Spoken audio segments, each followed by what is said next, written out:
Urdu novel zone میں خوش آمدید۔ ہم پڑھ رہے ہیں میرا بخت از قلم سحر ساجد، اور آج ہم پڑھیں گے قسط نمبر 3۔ ایک آئیڈیا شیئر کرنا ہے۔ بڑے دنوں بعد اس کے فون پر وہ رنگ ٹون بجی تھی جس رنگ ٹون کے بجنے کا منتظر وہ انتہائی اہم میٹنگز میں بھی رہتا تھا۔ رات کو سوتے وقت اس کی خواہش ہوتی کہ ابھی ابھی فون بجے اور وہی مخصوص رنگ ٹون ہو۔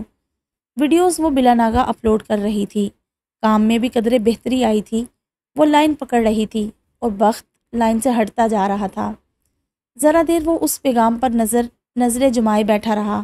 کہو، کھانے میں تم لوگ ٹور کے دوران کیا دیتے ہو؟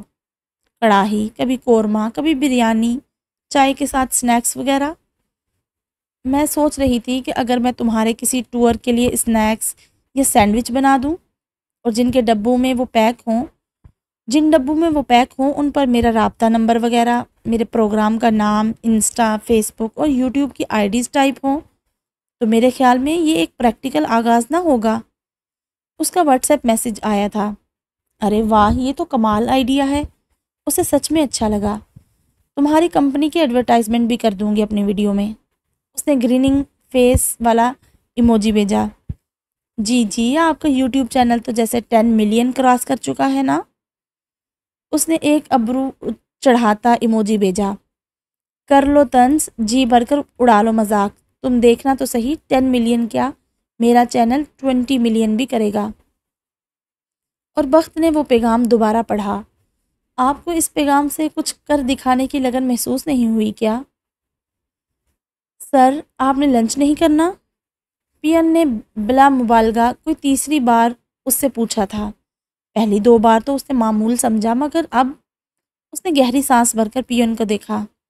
برکت صاحب، کیا بات ہے؟ وہ کرسی سے ٹیک لگائے دونوں ہاتھوں میں پینسل گھماتے ہوئے تیز نگاہوں سے انہیں دیکھ رہا تھا۔ وہ صاحب جی، آپ کے گھر سے خصوصی تاکید ہے کہ لنچ آپ کو ٹائم پر سرو کر دیا جائے۔ گھر سے تاکید آئی ہے؟ کیوں؟ وہ حیران ہوا۔ وہ جی، لنچ آج آپ کے گھر سے آیا ہے۔ گھر سے آیا ہے؟ اس کی حیرت اور بھی بڑھی۔ اچھا لاؤ۔ اور اس نے اپنی حیرت کو بڑھنے نہ دیا، یہ سوچ کر کہ شاید بابا نے بھیجا ہو، قسمت سے تبریز سے کوئی اچھی شے پک گئی ہوگی۔ وہ اٹھ کر فریش ہونے چلا گیا اور جب آیا تو کھانا اس کی ٹیبل پر سرو کیا جا چکا تھا۔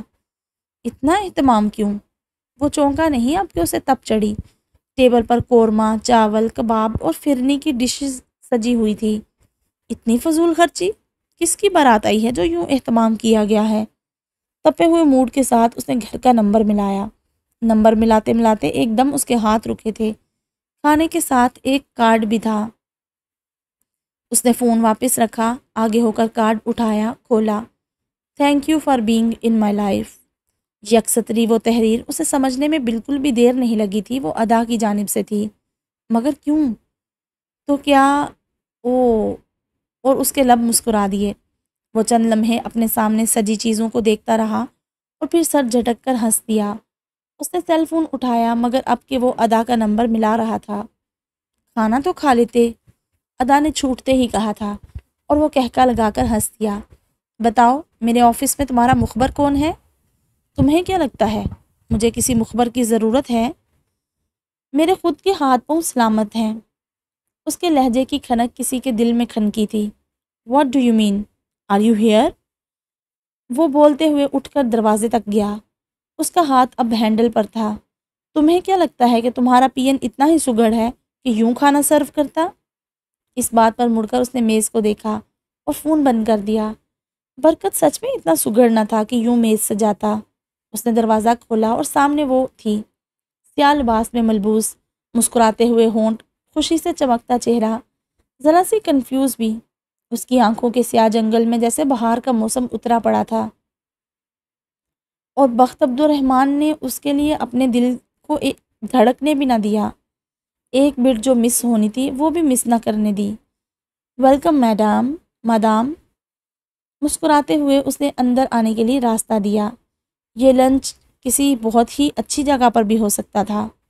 اس کے پیچھے دروازہ بند کرتے ہوئے وہ بولا، میرے ہاتھ کا تو نہ ہوتا، اور کرسی پر بیٹھ جاؤں پھر کر لینا اعتراض۔ وہ بدمزہ کیا ہوئی چہرے کی روشنی یوں ماند ہوئی جیسے کسی ٹیوب لائٹ کی انرجی ڈاؤن ہوئی ہو۔ آفس ہے، یہاں نہیں آنا چاہیے تھا نا؟ وہ اپنی کرسی سنبھالتے ہوئے بولا۔ اچھا اب موڈ کا ستیہ ناش تو نہ کرو، تایا ابو سے پوچھ کر آئی ہوں، سمجھے؟ اور وہ یوں ہاتھ اٹھا کر رہ گیا جیسے ان دونوں کا کچھ نہیں ہو سکتا تھا۔ کوئی آرڈر ملا ہے نا؟ چاول پلیٹ میں نکالتے ہوئے اس نے اس قدر عام سے انداز میں پوچھا کہ ادا جل کر رہ گئی۔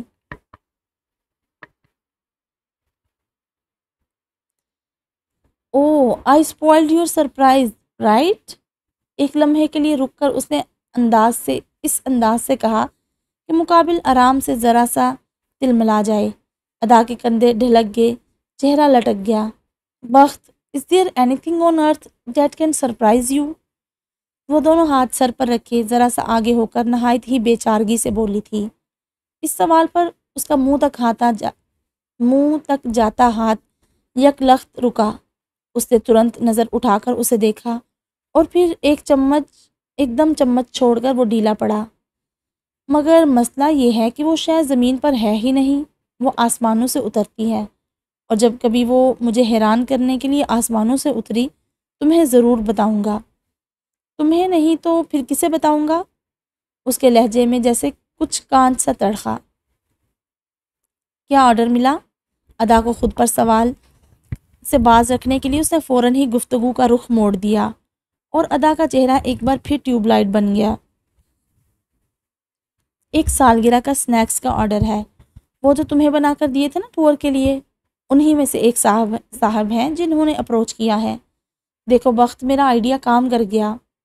ان سنیکس کی ویڈیو بناتے وقت بطور خاص میں نے یہ بات ہائی لائٹ کی تھی کہ یہ اسپیشل آرڈر ایک ٹریولنگ کمپنی کی طرف سے ہے، اور سب سے پلس پوائنٹ یہ رہا کہ تم نے گاڑی میں میرے چینل کی ویڈیو چلائی۔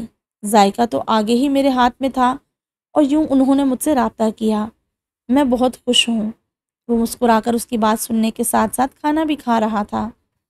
برتھ ڈے پر وہ صرف سنیکس ہی تو نہیں دیں گے نا؟ تم ان کو ٹرائل کے طور پر 2-3 آئٹمز اور چیک کرواؤ۔ مجھے امید ہے پھر تمہارے پاس صرف سنیکس کا آرڈر ہی نہیں رہے گا۔ پوائنٹ، میں کہوں گی ان سے۔ مارکیٹنگ وہ شے ہے ادا جس سے لوگ اپنا گدھا بھی گھوڑا بنا کر بیچتے ہیں۔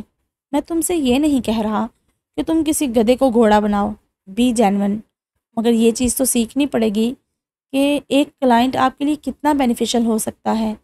اس کی جیب کا آخری ٹکا بھی تمہاری جیب میں ہونا چاہیے۔ یہ ہی بزنس ہے۔ تمہارا مطلب ہے اگلے بندے کی گردن پر چھری پھیر دوں؟ اس نے کھانے سے ہاتھ روک کر ذرا خفا سے لہجے میں کہا۔ نہ، ہم اپنی سروسز اور معیار کے لحاظ سے چارج کرتے ہیں۔ تب چھری پھیرنا ہوتی ہے کہ جب آپ 100 روپے میں کام 2 ٹکے کا کر دیں۔ آئی سمجھ؟ آ گئی۔ کلائنٹ جب مجھ سے ڈیل کر کے اٹھے تو اس کی جیب میں بس گھر جانے تک کا کرایہ ہو۔ وہ بھی کیوں ہو؟ وہ ترنت بولا۔ ادا نے ایک دم نظر اٹھا کر اسے دیکھا، اور پھر وہ دونوں ہنس دیے تھے۔ Thanks for the lunch. Thanks کیسا؟ اب مجھے سمجھ ہی نہیں آیا کہ تمہارا شکریہ کیسے ادا کروں۔ جو مجھے آتا تھا میں نے وہی کیا۔ وہ کوہنی ٹیبل پر ٹکائے تھوڑی ہاتھ پر رکھے بولی۔ کتنی بار مجھے اس کے چہرے سے نظر ہٹانا ہوں گی، اس نے سوچا۔ چائے لوگی یا کافی؟ کھانا وہ ختم کر چکے تھے۔ چائے، بخت نے فون اٹھا کر چائے کا کہا۔ آج تم سے اتنی پازیٹیو وائبس آ رہی ہیں کہ انرجی میرے تک آ رہی ہے، اور یہ سب تمہاری وجہ سے ہوا ہے۔ تم نہیں ادا، اس نے یکلخت بات کاٹی۔ ہاتھ پہ ہاتھ پھنسائے اس نے کوہنیاں میز کی سطح پر رکھی۔ یہ کوئی اور نہیں ہوتا، یہ ہمیشہ آپ ہوتے ہیں، ہم خود ہوتے ہیں جو یہ کرتے ہیں۔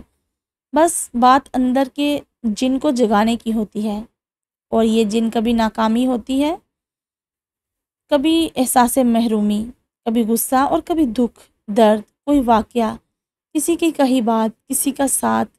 یہ سب تو ہمیں راہ دکھانے کے لیے ہوتا ہے۔ یہ سب ہمارے سفر کی سڑک پر لگے وہ انڈیکیٹرز ہیں جو ہمیں سیدھے راستے پر رکھ کر منزل تک پہنچاتے ہیں، اور بس سفر طے ہمارے خود کے پاؤں ہی کرتے ہیں۔ یہ تم خود ہی ہو، میں یا کوئی اور نہیں۔ اور ادا عبد المالک نے زندگی میں پہلی مرتبہ وہ چہرہ بے حد غور سے دیکھا۔ خود کو مکھن میں سے بال کی طرح مت نکالو بخت، جانتے ہو انڈیکیٹرز کو صحیح طریقے سے ریڈ نہ کیا جائے تو بھیانک حادثے ہو جاتے ہیں، سمت کا معلوم نہ ہو تو پاؤں سفر سے زیادہ سفر کرتے ہیں اور منزل کھو جاتی ہے۔ تم نے میری زندگی کو ایک سمت دی، نئی جہت عطا کی۔ تمہاری اہمیت میرے لیے تمہارے چاہنے کے باوجود کم نہیں ہو سکتی۔ تم میرے لینی دا لیمپ پوسٹ ہو۔ مسکراتی آنکھوں کے ساتھ وہ جس طرح بولی تھی، بخت کھل کر ہنس دیا تھا۔ ایویں ہیرو نہ بناؤ مجھے، اس نے بات اڑانی چاہی۔ وہ تو تم ہو ہی، تمہارے علاوہ اور کون ہو سکتا ہے؟ وہ بھی مان کر نہ دی تھی۔ بخت نے اسے دیکھا۔ ادا عبد المالک، ہم تمہارے ہوئے بھی تو کیا، لینی دا لیمپ پوسٹ۔ اور وہ ہنس دیا۔ کیوں ہنسے؟ ہیرو میرے جیسے ہوتے ہیں کیا؟ نہیں تو کیا ان کے سر پر سینگ نکلے ہوتے ہیں؟ اور اب کہ وہ دونوں ہنسے تھے۔ کوئی آئیڈیا، کوئی خیال اس طرح سے پورا نہیں ہوتا کہ جس طرح سے آپ نے اسے سوچا ہوتا ہے۔ وقت، حالات اور قسمت اسے کچھ سے کچھ بنا دیتے ہیں۔ اس نے سوچا تھا کہ مارکیٹ میں آنے کے لیے سوشل میڈیا سے نام کیوں بنایا جائے، کیوں نہ کچھ نام بنا کر سوشل میڈیا پر آیا جائے۔ اس کے لیے اسے مارکیٹ میں ایکسپوئر چاہیے تھا، اور یہ ایکسپوئر اسے بخت کی ٹریولنگ کمپنی نے دیا تھا۔ اور اس برتھ ڈے میں پھر ادا کے بنائے کے اسنیکس ہی نہیں گئے تھے، اس نے کلائنٹ کو تین اور آئٹمز پر منا لیا تھا، اور ان آئٹمز کا فیڈ بیک بہت اچھا رہا تھا۔ ادا نے اس آرڈر کو پوری طرح سے کور کیا تھا، بنانے سے لے کر ڈیلیوری تک۔ اور چونکہ اس برتھ ڈے پر ایز اے کرٹسی اس کو بھی انوائٹ کیا گیا تھا، تو اس نے چند مہمانوں کی رائے لیتے ہوئے ویڈیو بنائی۔ اچھے برے جیسے بھی تبصرے تھے اس نے پوسٹ کیے، اور نتیجتاً اسے چھوٹے چھوٹے آرڈرز ملنا شروع ہو گئے۔ وہ پہلی سیڑھی پر پاؤں رکھ چکی تھی، اور اب اسے اوپر ہی تو چڑھنا تھا۔ مغرب کی نماز ادا کر کے وہ جائے نماز طے کر رہی تھی، اس کا فون سائلنٹ پر ہونے کی وجہ سے بلنک کرنے لگا۔ جائے نماز ایک طرف رکھ کر اس نے فون اٹھایا۔ السلام علیکم تایا ابو۔ وعلیکم السلام، کیسی ہے میری بیٹی؟ میں بالکل ٹھیک ٹھاک الحمدللہ، آپ کیسے ہیں؟ شکر ہے اللہ کا، تم تو آنا ہی بھول گئی ہو بچے۔ تایا ابو بس بزی ہو گئی ہوں نا۔ کل بزی ہو؟ آپ کہیے، بخت کی ماں کی برسی ہے، کھانا تو میں بنوا لوں گا، پر میں چاہ رہا تھا کہ تم آ کر سب دیکھ لیتی تو مجھے سہولت رہتی۔ میں آ جاؤں گی تایا ابو، بلکہ تارا کو بھی لے کر آؤں گی، اس میں کون سی بڑی بات ہے؟ وہ بنا تردد کے ایک دم بولی تھی۔ جیتی رہو، صبح ہی آ جانا، وقت ہوتا تو مجھے تمہیں کہنے کی نوبت نہ آتی۔ کہیں گیا ہوا ہے وہ؟ اسے حیرت ہوئی۔ نہیں ہے تو یہی، مگر چھٹی نہیں کر سکتا، صبح کوئی اہم میٹنگ ہے اس کی۔ تایا ابو کے لہجے میں اسے خفگی محسوس ہوئی۔ عجیب تو اسے بھی لگا، مگر وہ کچھ کہہ کر مزید ان کا دل نہیں خراب کرنا چاہتی تھی۔ جانے دے تایا ابو، میں ہوں نا، سب دیکھ لوں گی، آپ کیوں پریشان ہوتے ہیں؟ انہیں تسلی دے کر اس نے فون بند کیا تو خود سوچ میں پڑ گئی۔ تمہاری ذات کے کچھ پہلو اس قدر الجھے ہیں بخت کہ سمجھ ہی نہیں آتی۔ مری ہوئی ماں سے زیادہ اہم تمہارے لیے وہ میٹنگ ہے۔ تم کوئی منی گربر تو ہو نہیں؟ تو پھر اسی سوچ میں ڈوبے اسے یکلخت بخت کا وہ تعارف یاد آیا جس سے اسے ولید نے متعارف کروایا تھا۔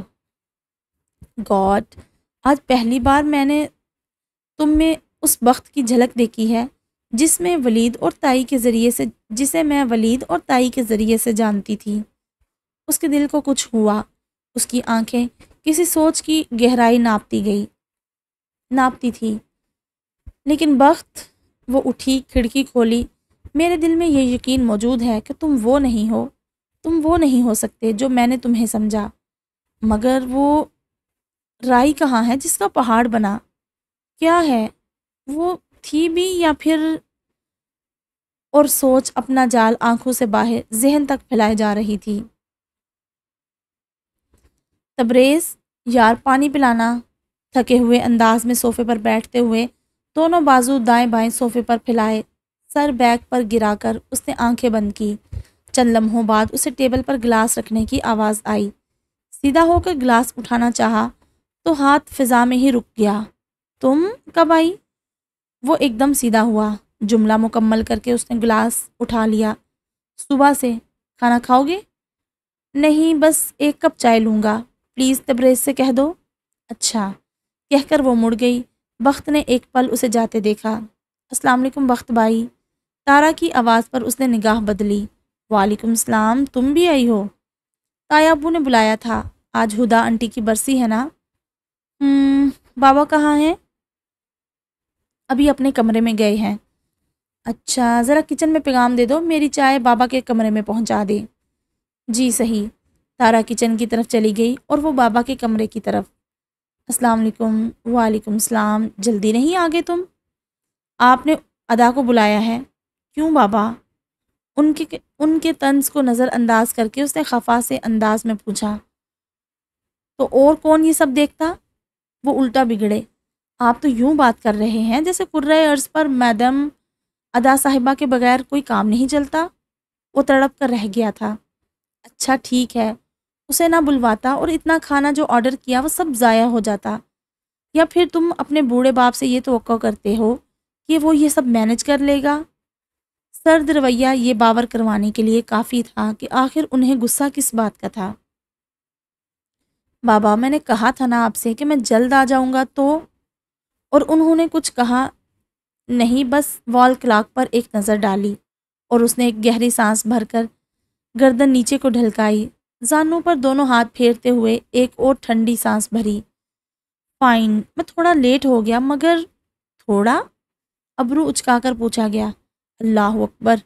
اب کہ اس نے سر پیچھے کو گرایا، بابا ذرا سا آگے ہو کر ان کے گھٹنے پر ہاتھ رکھتے ہوئے کہا، میں جلدی آتا یا دیر سے میں کر لیتا نا، مجھ پر یقین تو رکھتے۔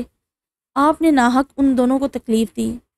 She has Hare own life بابا، اسے یوں تنگ نہ کریں، اس کا اپنا کام ہوتا ہے، اس طرح روز روز۔ چالوئے انگریزی اولاد۔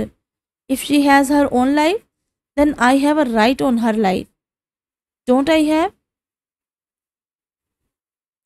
تنگ نہ کریں آیا بڑا، اس کی نقل اتار کر کہتے ہوئے عبدالرزاق نے اس کا ہاتھ جھٹک کر پرے کیا۔ وہ ایک دم سے بابا سے ابا بنے تھے اور باہر کھڑی ادا ہنس دی تھی۔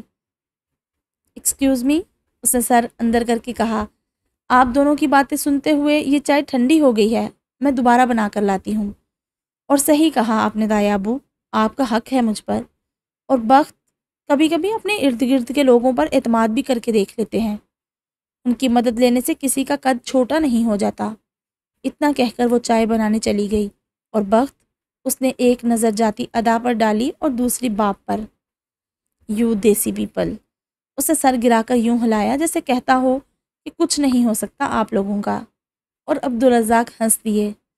ہاں ہیں ہم دیسی لوگ، اور ہم ایسے ہی خوش ہیں۔ قبرستان کب جانا ہے؟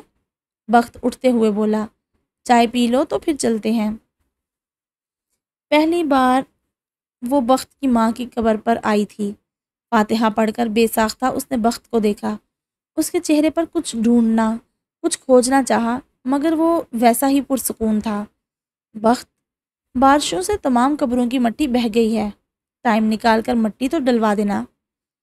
عبدالرزاق نے اسے مخاطب کیا۔ جی بہتر، وہ بولا تو آواز بھاری تھی۔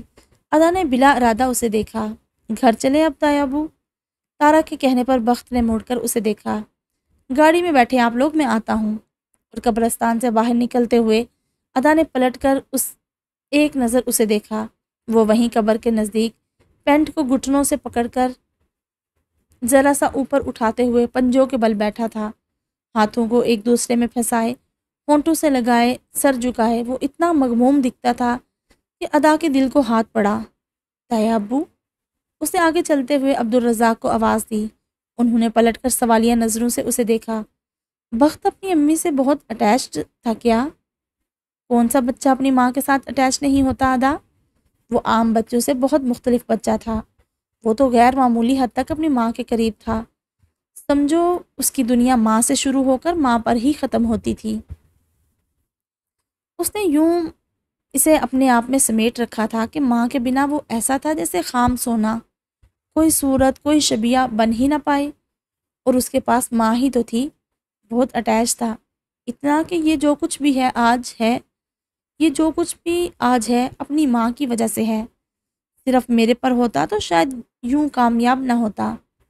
اس کے چلتے قدم اس جواب پر ایک دم رک گئے۔ اس نے پھر سے مڑ کر دیکھا اور اب وہ ذرا سا جھک کر قبر پر ہاتھ رکھے ہوئے تھا۔ بابا اور تارا کدھر گئے؟ گاری سمیت وہ دونوں غائب تھے۔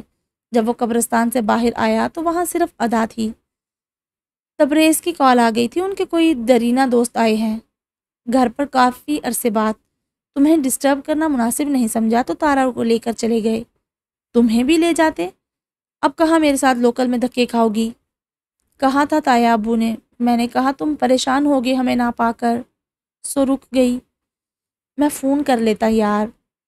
اچھا کیا ہو سکتا ہے اب؟ وہ اسے کہہ نہیں سکتی تھی کہ تمہاری فکر ہو رہی تھی۔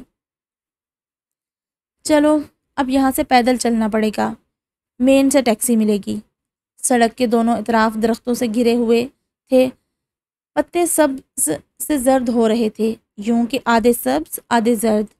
اس سرمئی سڑک پر وہ دونوں ساتھ ساتھ چل رہے تھے، نیوی بلو شرٹ کے ساتھ خاکی نیرو ڈریس پینٹ پہنے، ایک ہاتھ جیب میں ڈالے ذرا سست رفتار سے چلتا تھا، یوں ہی سر جھکائے چلتے چلتے راہ میں آنے والے کسی پتھر کو ٹھوکر سے اڑا دیتا۔ اداس ہو؟ ادا کے پوچھنے پر اس نے ایک گہری سانس بھر کر سر اٹھایا۔ سارا سال میں اس ایک تاریخ سے خوفزدہ رہتا ہوں، میرا دل کرتا ہے میں سو کر اٹھوں تو مجھے معلوم ہو کہ یہ دن تو آیا ہی نہیں۔ ادا نے یکلخت رک کر اسے دیکھا۔ اوہ تو وہ بے حسی نہیں تھی، فرار تھا، اور بخت عبد الرحمن کے بارے میں آخری بدگمانی بھی ختم ہو گئی۔ اس کے رکنے پر بخت نے مڑ کر اسے دیکھا اور وہ اسے ہی دیکھ رہی تھی۔ ایک بات پوچھوں بخت؟ پوچھو۔ وہ پھر سے ساتھ ساتھ چل رہے تھے۔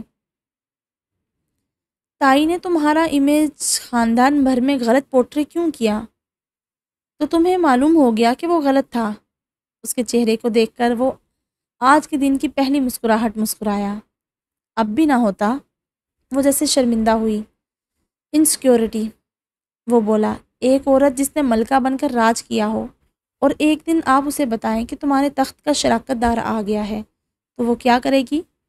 اس نے ٹھوکر سے کنکر اڑایا۔ لیکن یہ غلط تھا، ان کو نہیں لگتا تھا۔ مگر تم گھر سے دور بھی اسی وجہ سے رہے؟ ہاں، میری ماں یہ بات بہت پہلے ہی سمجھ گئی تھی۔ انہوں نے مجھے بورڈنگ کیوں بھیجا یہ مجھے ان کی وفات کے بعد سمجھ میں آیا۔ میں اگر اس گھر میں رہتا تو ایک کمزور، احساس کمتری کا مارا شخص بن کر ابھرتا، اور میری ماں مجھے تو ایسا تو ہرگز نہیں دیکھنا چاہتی تھی۔ سو میں ہر اس شے سے دور ہو گیا جو مجھے کمزور کرتی۔ اور دیکھو، آج میری ماں ہوتی تو میری پشت پر ایک تھپکی تو ضرور دیتی۔ اس کے چہرے پر ایک سوگوار سی مسکراہٹ ابھری اور ادا اس سے نظر نہ ہٹا سکی۔ ایسے کیا دیکھ رہی ہو؟ دیکھ رہی ہوں کہ ہم کتنے ججمنٹل لوگ ہیں نا۔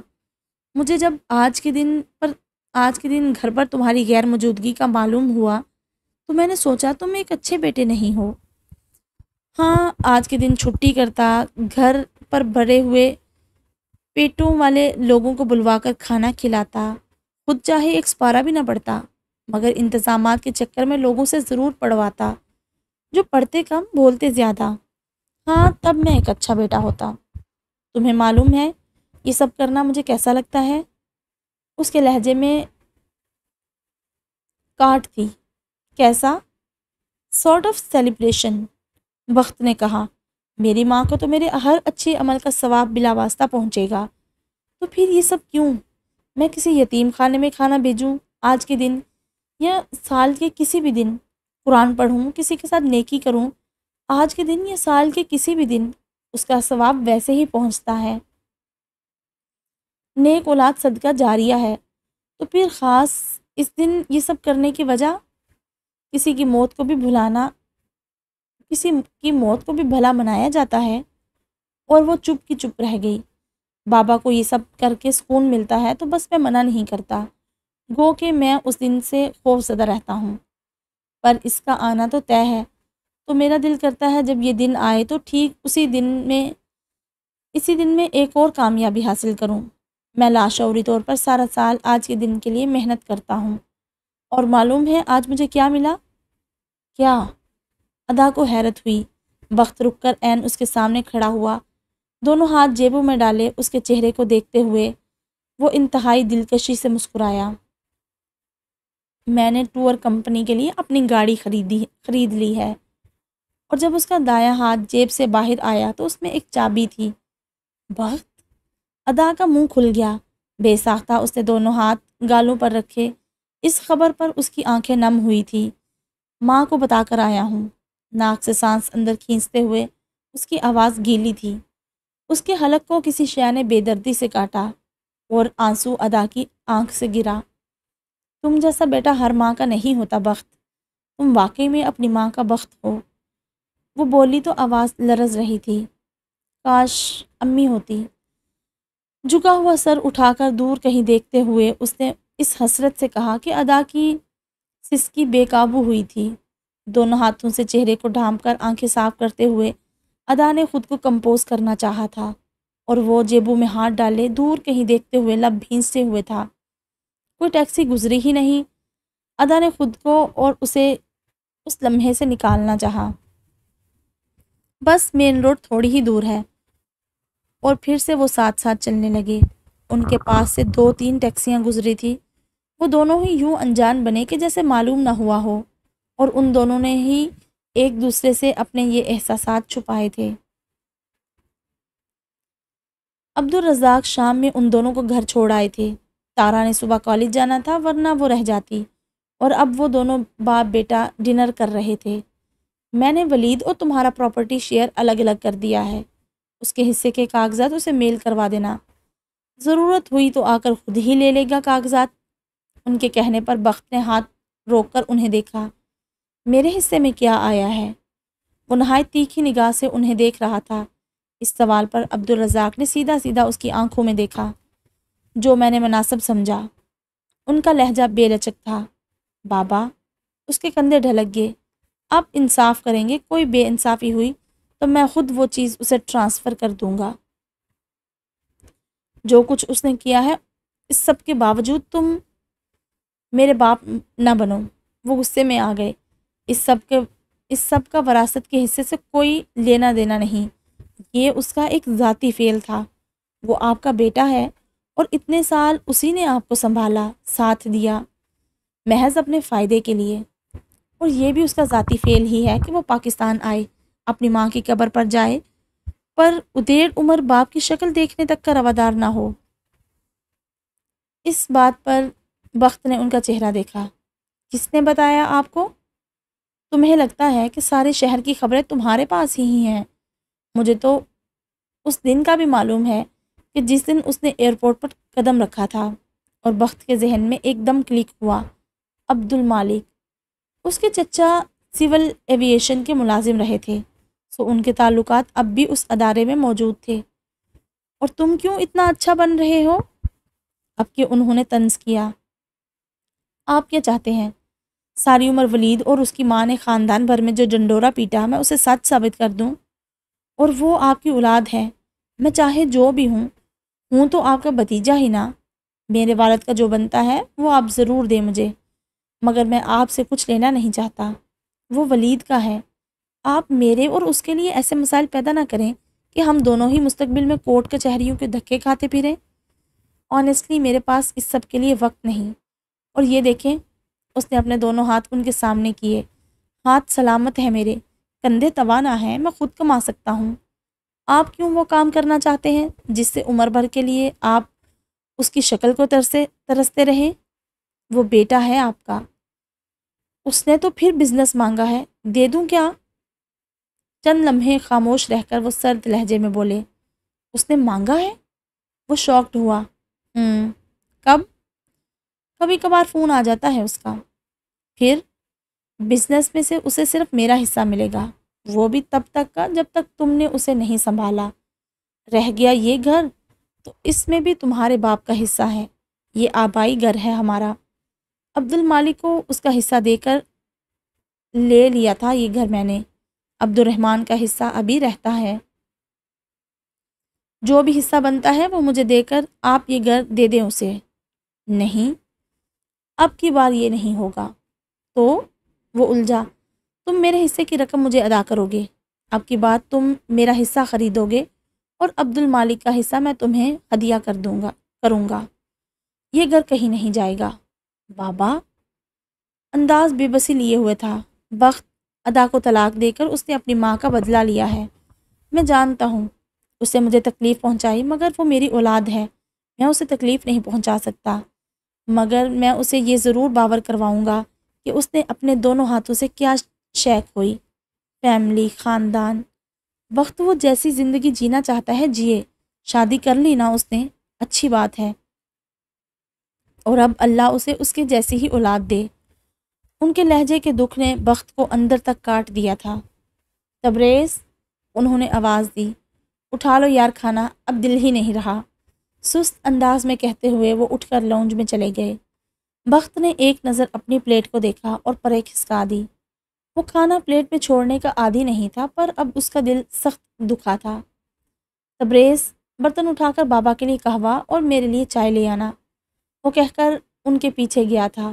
ان کے پاس بیٹھتے ہوئے اس نے اپنا بازو ان کے کندھے پر پھیلایا۔ یار بابا، اتنی اچھی خبر سنانے والا تھا میں آپ کو کہ، اور اس نے بات ادھوری چھوڑ دی۔ کیا؟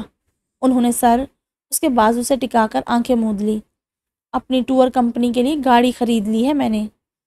اس سے پہلے وہ رینٹ پر گاڑی لیتا تھا، اور وہ ایک دم سیدھے ہوئے، اس کا چہرہ دیکھا اور پھر دونوں ہاتھوں میں لیتے ہوئے اس کا ماتھا چوم لیا تھا۔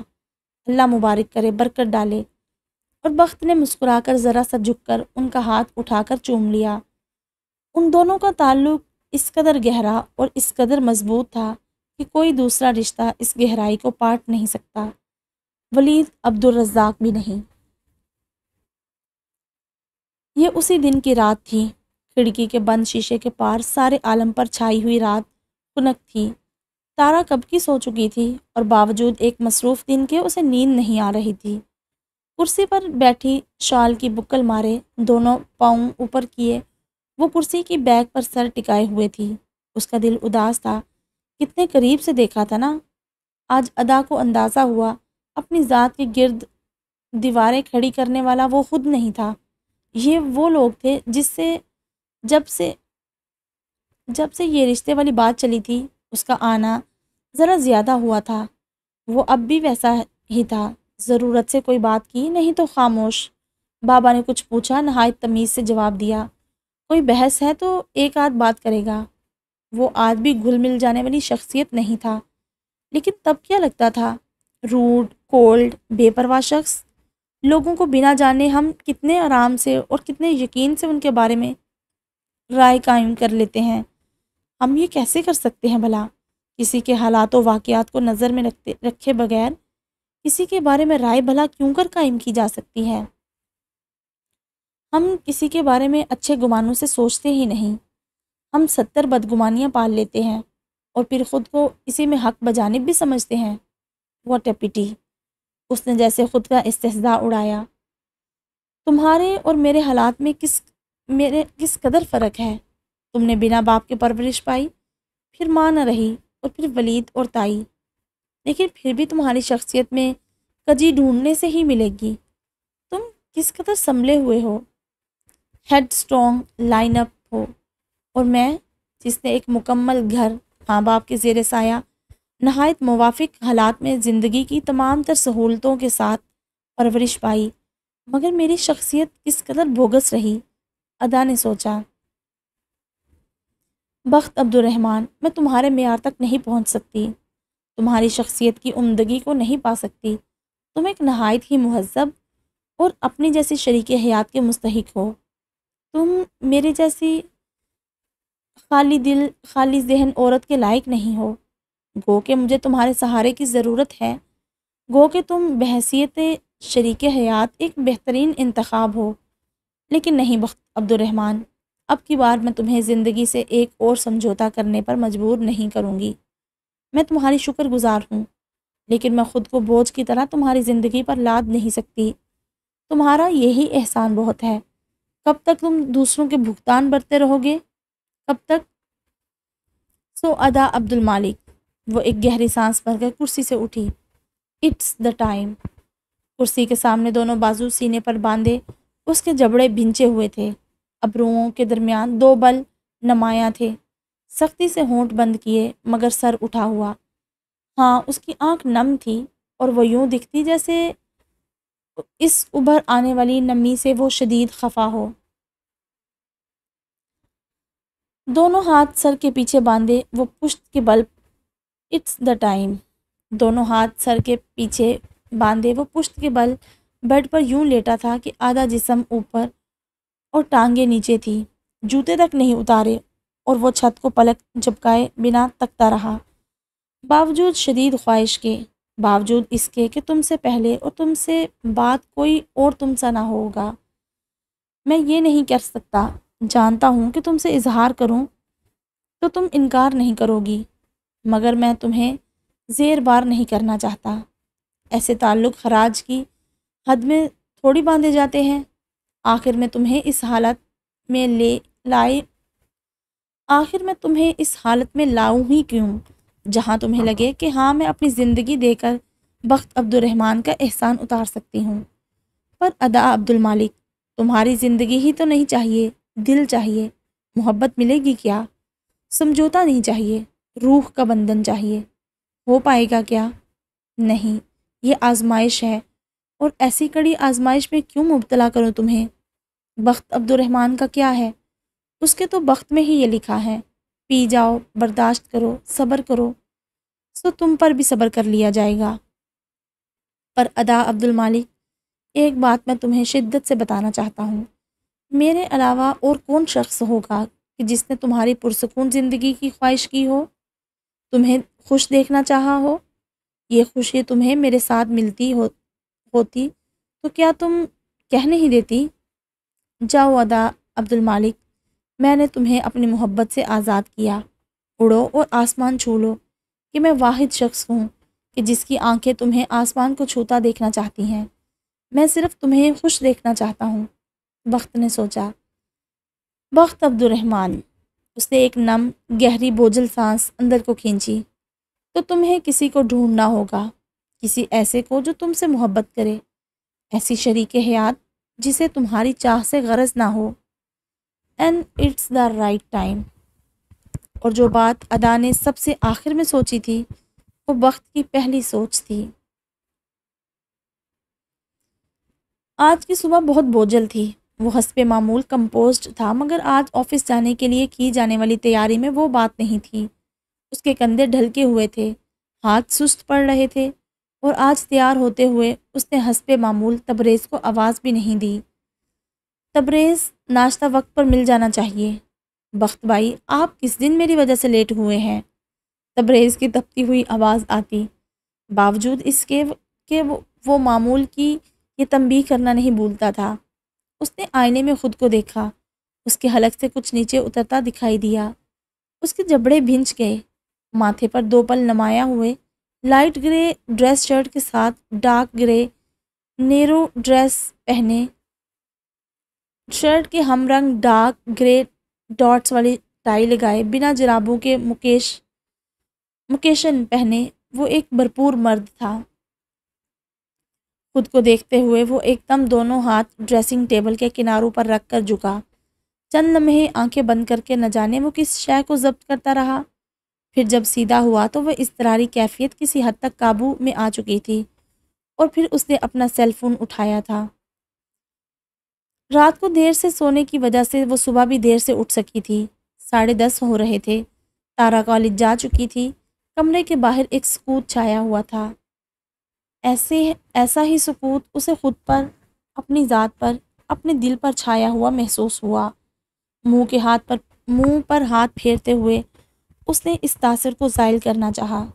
اپنے لمبے گنگریالے بالوں کو جوڑے کی شکل میں لپیٹتی ہوئی وہ بستر سے اتری. ننگے پاؤں چل کر کھڑکی تک آئی. پردے ہٹاتے ہوئے اس نے کھڑکی کھولی. وہ ایک چمکیلی سنہری دھوپ والا دن تھا. آنکھیں بند کیے چہرہ ذرا سا اوپر اٹھائے اس نے سورج کی تپش کو چہرے پر محسوس کرنا چاہا.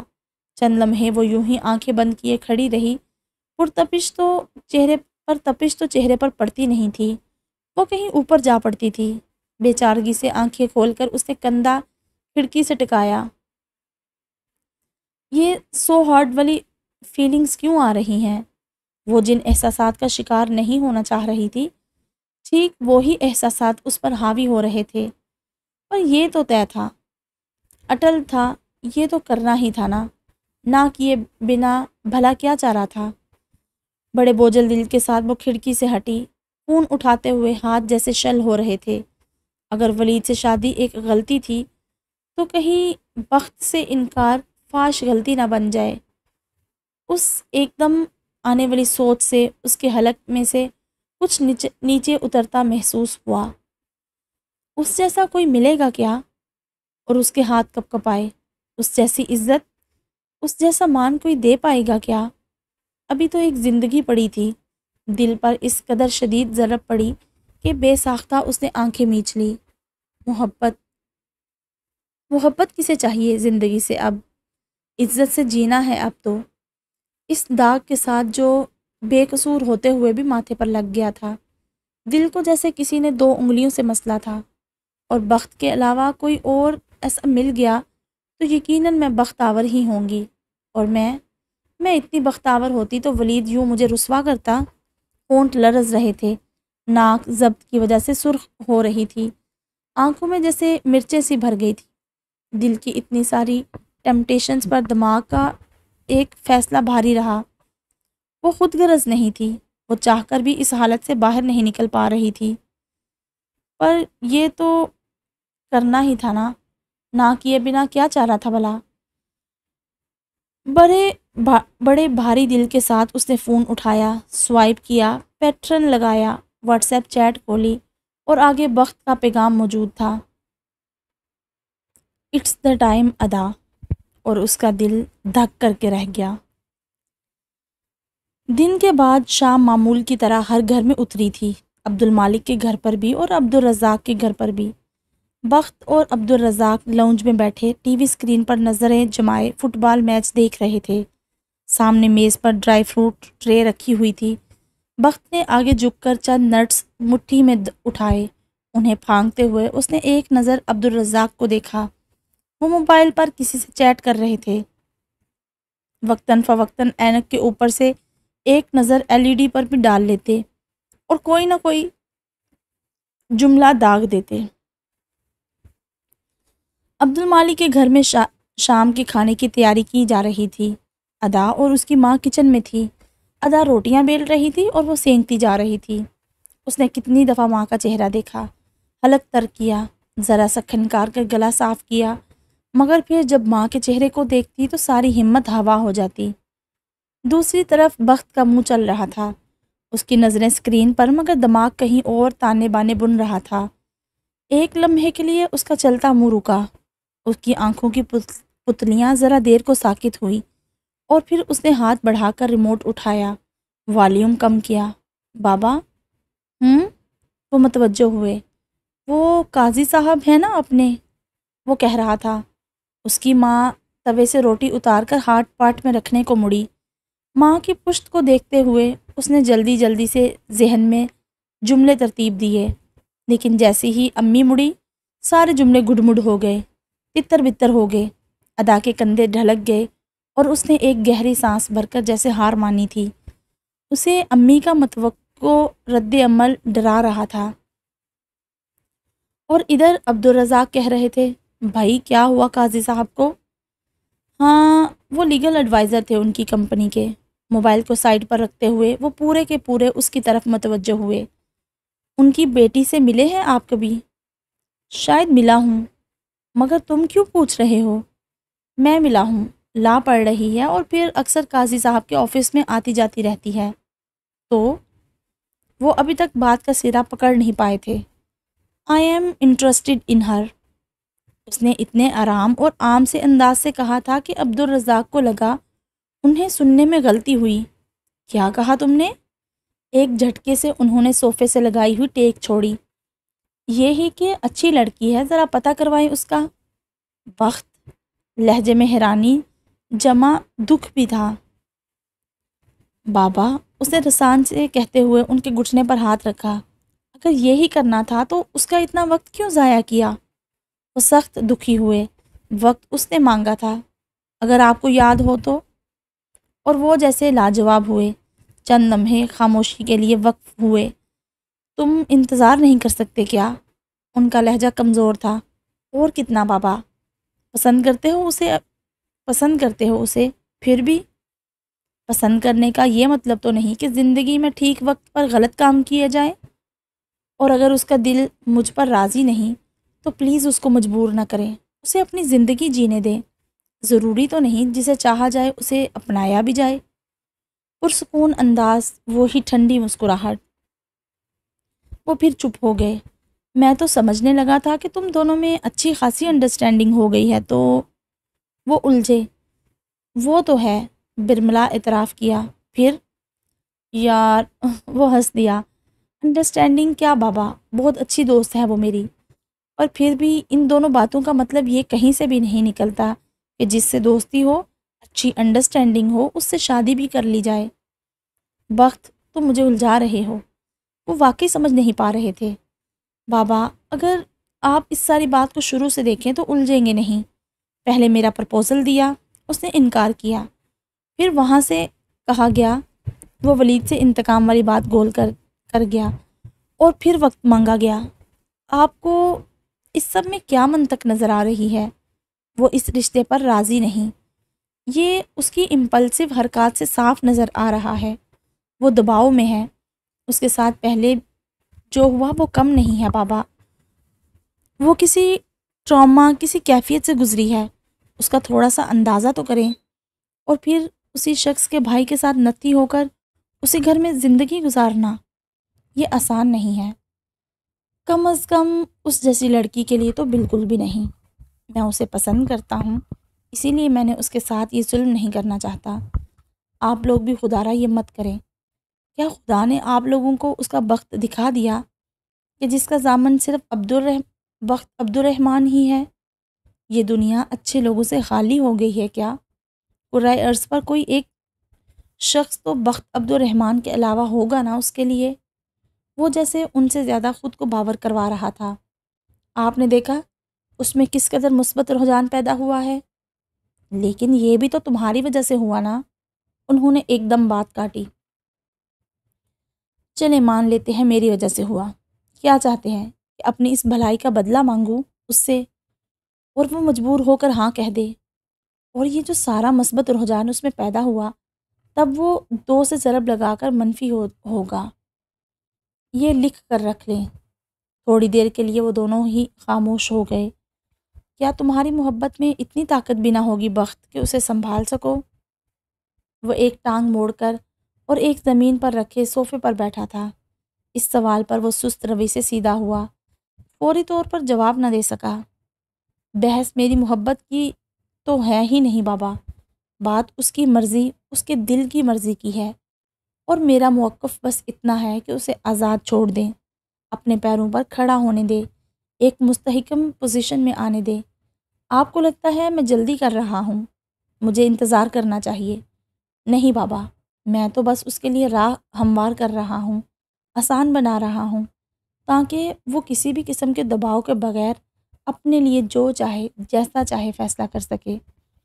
میں، آپ یا اس کے ماں باپ، ہم اسے مجبور نہیں کر سکتے، ifs اینڈ بٹس کے سابقے لاح کے لگا کر بھی نہیں۔ کیا یہ اس کا مذہبی، قانونی یا معاشرتی حق نہیں؟ بخت عبد الرحمن چند لمحوں بعد وہ گھٹنوں پر ہاتھ رکھ کر گہری سانس لیتے ہوئے اٹھے تھے۔ تم فیصلوں میں بالکل اپنی ماں جیسے ہو، انٹرپڈ۔ اور اس نے ایک بار پھر صوفے سے ٹیک لگا کر والیوم اونچا کر دیا کہ اندر بہت شور تھا۔ اور دوسری طرف عبد المالک کے گھر پر روٹیاں بھی پک چکی، کھانا بھی لگ چکا تھا، بلکہ کھا بھی لیا تھا، اور وہ تاحال منہ سے ایک لفظ نہیں پھوٹ سکی تھی۔ وہ جان چکی تھی کہ اسے اپنے فیصلوں میں ثابت قدم رہنے کے لیے ابھی اور سیکھنا ہوگا۔ وہ ماں سے بھی براہ راست بات نہیں کر سکتی۔ السلام علیکم۔ آج کا ہمارا بلاگ نہاری کے متعلق ہے کہ کس طرح سے نہاری نہیں نہیں، اس نے ہاتھ کے اشارے سے تارا کو منع کیا۔ نہاری کے نہیں، نہاری کے لیے، نہاری کے لیے گوشت کیسا ہونا چاہیے؟ اس کے متعلق السلام علیکم آج کا، اس نے ماتھے پر ہاتھ مار کر کہا، اور پھر ادھر سے ادھر بے چینی سے چکر لگاتے ہوئے لائنز دہرانے لگی۔ جب کوئی آرڈر ملتا تو گروسری سے لے کر پیکنگ تک کی ویڈیو وہ بناتی تھی، ساتھ ساتھ ولاگ کا سلسلہ بھی شروع کر دیا تھا۔ اس کی ایک دوست کے گھر ناشتے کی دعوت تھی، اس کا آرڈر ملا تھا۔ تارا پھر سے کرتے ہیں، ان کاموں میں تارا اس کی بہت مدد کرتی تھی۔ تارا نے موبائل آن کیا۔ 1 منٹ، اس نے گلے پر ہاتھ رکھ کر کھنکار کر گلا صاف کیا، 2 4 لمبی لمبی سانسیں لی۔ السلام علیکم، نہیں ایسے نہیں، اسے سلام ذرا دھیما لگا۔ السلام علیکم، مسکراتے ہوئے وہ جوش سے بولی، اور پھر ساری لائنز دہرا کر اس نے اوکے کا اشارہ کیا، اور اب کی بار وہ جیسا تیسا ہی صحیح ریکارڈ کروانے میں کامیاب ہو گئی تھی۔ آپی، یہ پہلے جیسا نہیں ہے۔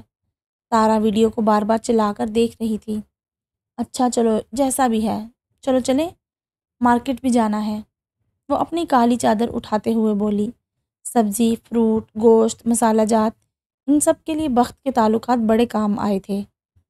جن تھوک کی دکانوں سے وہ اپنی ٹور کمپنی کے کھانوں کے لیے سامان خریدتا تھا، اس نے انہی کانٹیکٹ سے ادا کو بھی متعارف کروایا تھا، سو اسے ویڈیو بنانے میں کوئی دقت پیش نہیں آتی تھی۔ تو جناب ہم مارکیٹ، کیا ہوا؟ جیسے ہی ادا نے سٹارٹ لیا، تارا نے ویڈیو بناتے ہاتھ ایک دم نیچے گرا دیے تھے۔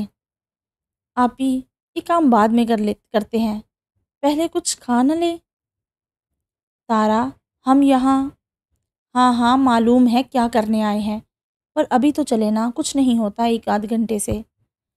قریبی ایک چھوٹی سی فوڈ شاپ میں وہ آئی تھی۔ یہ ایک دم تمہیں یہاں آنے کی کیا سوجی؟ کرسی گھسیٹ کر ادا بیٹھتے ہوئے بولی۔ بتاتی ہوں۔ اس کے مقابل کرسی کھینچتے ہوئے تارا بیٹھی تھی۔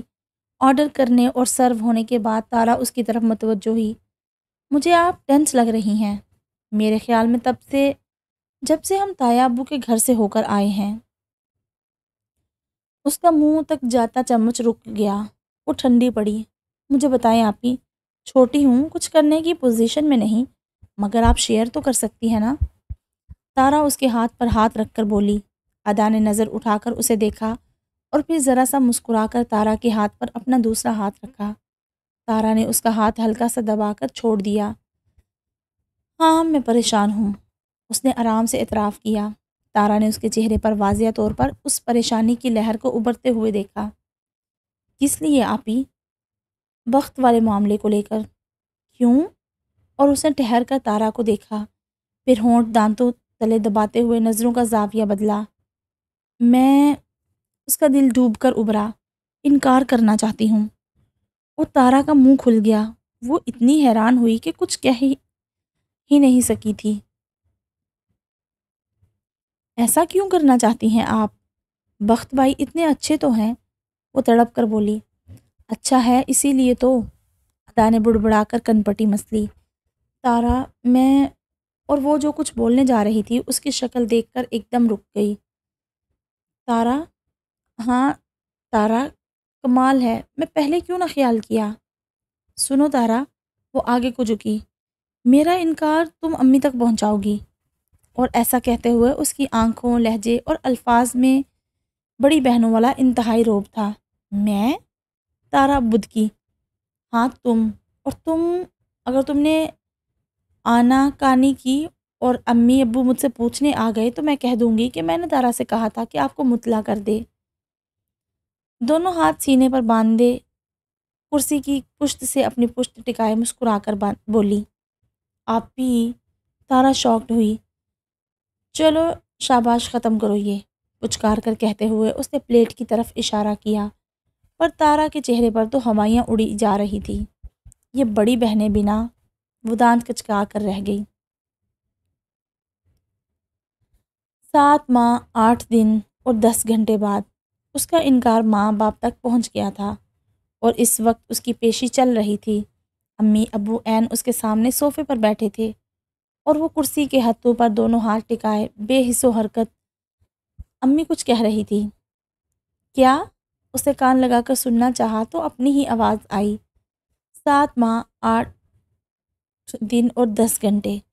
اور بخت عبد الرحمن، تم نے میری زندگی کو گھما کر ایسا پلٹا ہے کہ اس نئے زاویے پر میرے پاؤں تو ٹھہر گئے ہیں پر دل نہیں ٹھہر رہا۔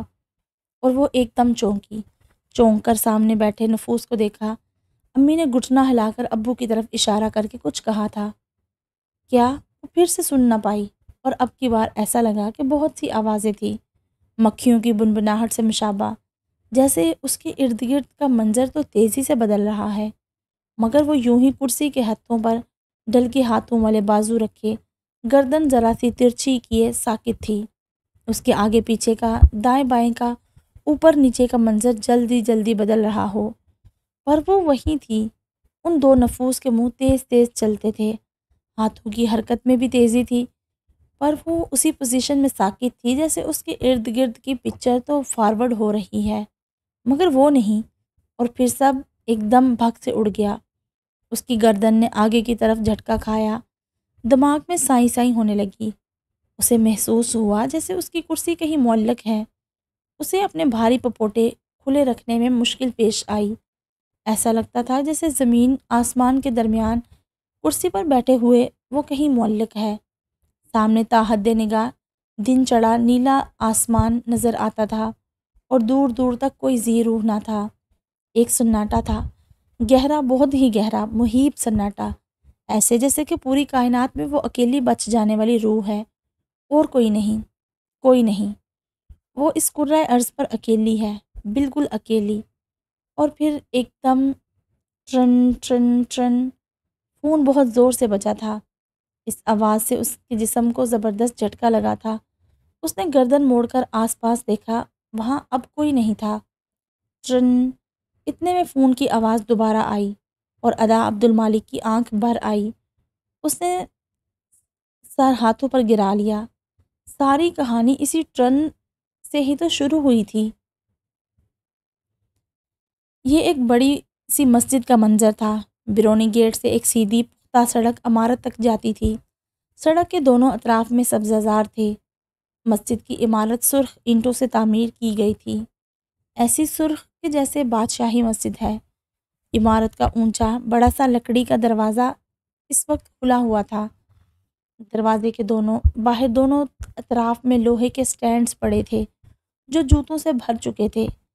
اسی بنا پر دروازے کی چوکھٹ پر بھی بہت سے جوتے اتارے ہوئے نظر آ رہے تھے۔ اندر داخل ہوں تو اونچی چھت والا گلائی لیے ہوئے ایک بڑا سا ہال تھا۔ اندر گہرا سکوت تھا۔ معاً امام صاحب کی آواز گونجی، اللہ اکبر، اور ایک ہلچل سی پیدا ہوئی اور پھر سارے جھک گئے۔ وہاں جمعے کی نماز کا بڑا اجتماع ہوا کرتا تھا۔ کل رات عبد المالک کو عبد الرزاق کا پیغام ملا تھا کہ عرصہ ہوا شاہ صاحب کا درس سنے، سو جمعہ اکٹھا پڑھنے جائیں گے۔ تو وہ دونوں یہاں جمعہ ادا کرنے آئے تھے۔ جمعے کے خطبے اور نماز کے بعد درس تھا۔ درس سننے کے ساتھ ہی عصر ہو گئی۔ وہ عصر پڑھ کر مسجد سے نکلے تھے، ساتھ ساتھ چلتے ہوئے۔ وہ دونوں ہی بہت خاموش تھے۔ آؤ وہاں ذرا بیٹھتے ہیں، سبزہ زار میں لگی سنگی بینچ کی طرف اشارہ کرتے ہوئے عبد الرزاق نے کہا۔ دھوپ آسمان کے کنگروں سے نیچے اتر رہی تھی۔ عبد المالک، بخت اور ادا والی بات طول ہی پکڑ گئی ہے۔ وہ چلتے ہوئے بولے، میری تو خود سمجھ میں نہیں آ رہا یہ بچے آخر چاہتے کیا ہیں۔ عبد المالک بھی کچھ سست سے تھے۔ میرا خیال ہے عبد المالک، یہ بات نہیں بننے والی۔ گھٹنوں پر ہاتھ رکھ کر وہ بینچ پر بیٹھتے ہوئے بولے، عبد المالک کیا کہتے؟ ان کی بیٹی نے تو صاف انکار کر دیا تھا۔ پہلے ان کا جی چاہا کہ بتا دے، پھر بدمزگی کے ڈر سے چپ رہے۔ جو وہ سمجھ رہے تھے ویسا ہی ٹھیک تھا۔ آپ بتائیں بھائی جان، کیا کریں؟ ساتھ بٹھا کر بھی پوچھ لیا۔ ادا کی ایک ہی تان ہے، وقت چاہیے، وقت چاہیے۔ اب کتنا وقت چاہیے؟ وہ زچ نظر آئے۔ چھوڑ دو اسے، اس کے لیے آسان نہیں ہے یہ، اللہ اس کے حق میں بہتر کرے گا۔ میں نے تو چاہا تھا ہمارا تعلق مضبوط ہو جائے، پر جو رب کو منظور۔ ولید نے جو کیا میں تاحیات معاف نہیں کروں گا اسے۔ میری معصوم بچی کی اجلی پیشانی داغدار کی، ناحق طلاق دی۔ میرا رب اسے کبھی معاف نہیں کرے گا۔ گلوگیر لہجے میں کہتے ہوئے انہوں نے آسمان کی طرف انگلی اٹھائی۔ نہ بھائی جان نہ، یوں نہ کہیں، اولاد ہے آپ کی، جو ادا کی قسمت، بد دعا نہ دے اسے۔ وہ ایک دم ان کی اٹھی انگلی والے ہاتھ کو اپنے ہاتھ میں لیتے ہوئے بولے تھے۔ دونوں بھائیوں پر چند لمحے غم زدہ سی کیفیت طاری رہی۔ سوچا تھا کسی غیر نے جو آ کر حکومت کرنی ہے، وہی میری اپنی بھتیجی میرا خون کرے گی، پر جو قسمت۔ ٹھنڈی ٹھنڈی سانس بھرتے ہوئے عبدالرزاق کا ملال تھا کہ جاتا ہی نہیں تھا۔ چلے آئیں، اٹھیں، حمید کے کھوکھے سے چائے پیتے ہیں، عرصہ ہو گیا ادھر آئے ہوئے۔ بازو سے پکڑ کر انہیں اٹھاتے ہوئے عبدالمالک نے ان کا دھیان بٹانا چاہا، اور پھر وہ دونوں سست روی سے چلتے ہوئے چائے پینے چلے گئے۔ عبدالمالک نے انکار کیا، نہ عبدالرزاق نے کچھ کہا۔ جو جیسا تھا، حالات کے دھارے پر بہنے کے واسطے چھوڑ دیا گیا تھا۔ گھٹنوں پر ہاتھ رکھے رکوع کی حالت میں جھکے، اس کی سانس چڑھی ہوئی تھی، سارا چہرہ پسینے میں تربتر تھا، ناک کی پھنگ سے پسینے کے قطرے ٹپ ٹپ بہتے تھے، چہرے کے خد و خال میں غصے اور غم کی جھلک واضح تھی، اتنا تیش تھا کہ اس کے ہونٹ پھڑپڑائے۔ ایک دم سیدھا ہوتے ہوئے اس نے ایک زوردار پنچ سینڈ بیگ کو مارا تھا، اس کے حلق میں شدت سے آواز نکلی تھی۔ ہر ایک شخص نے طریقے ڈھونڈ رکھے ہیں کہ کس طرح سے زندگی کی مشکلات، مصائب اور دکھوں کو جھیلنا ہے۔ بخت عبدالرحمن کے لیے دکھ، مشکلات، مصائب ایک انرجی میں بدل جاتی تھی، جو اس کی پرابلم سالونگ سکلز کو بڑھا کر اسے ان تمام مسائل سے نکلنے میں مدد کرتی تھی۔ لیکن اب معاملہ الٹ پڑ گیا تھا۔ یہ ولید کا رویہ نہ تھا جو ہضم ہو جاتا، یہ تائی شازیہ کے طنز نہ تھے جن سے بچنے کے لیے گھر سے دور رہا جاتا، یہ خاندان ملو کی سرد مہری نہ تھی جو جواب میں وہ بھی سرد مہری دکھا دیتا، یہ اس کی اسٹڈی کا کوئی سیمیسٹر نہیں تھا جو فریز کروا دیا جاتا، یہ اس کی بزنس بڑھانے کی کوئی کوشش نہ تھی جو بار آور ثابت نہ ہوتی، پھر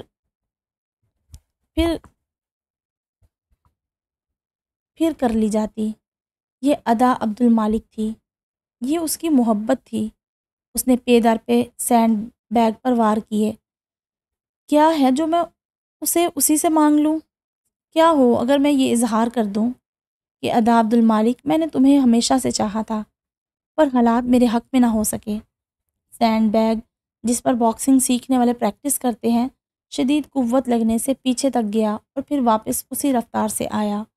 بخت نے دونوں بازوؤں میں تھام کر اسے روکا، حالت توازن میں لایا، اور اس کے بعد پہلے سے بھی زیادہ شدت کے ساتھ پنچ لگائے تھے۔ اور حالات تو میرے حق میں کبھی ہوئے ہی نہیں، تو کیا کروں؟ کہہ دوں تم سے، دوستی کا تاوان مانگ لوں؟ کیا ہو جائے گا؟ ذرا سی ناپسندیدہ زندگی ہی تو ہوگی نا تمہارے لیے، ایڈجسٹ کر لو گی تم، مجھے معلوم ہے، گزارا ہو جائے گا، سمجھوتا کر لو گی۔ میری محبت زندگی کے کسی دن شاید تمہارے دل میں کوئی کمل کھلا دے گی، کیا خبر؟ ادا عبدالمالک، کیا تم کو مجھ میں کوئی ایسی شے بھی نہیں ملتی، کوئی ایک ایسی شے بھی نہیں ملتی جو تمہارے دل کو میرے ساتھ پر راضی کر سکے؟ تو کیا ہے کہ اگر بخت عبدالرحمن اب کی بار ذرا خود غرض ہو کر ہاتھ بڑھا کر زندگی سے کچھ چھین لے؟ وہ اب سینڈ بیگ پر لو ککس لگا رہا تھا، اور اس خالی کمرے میں وہ آواز کسی دھماکے کی طرح گونجتی تھی۔ پر پھر کیا میں خود سے نظریں ملا پاؤں گا؟ منہ کھول کر گہری سانس لیتے ہوئے وہ اکڑوں بیٹھا سوچنے لگا۔ بخت عبدالرحمن، تف ہے تم پر، اگر تم ایک عورت کے دل کا احترام نہ کر سکو تو۔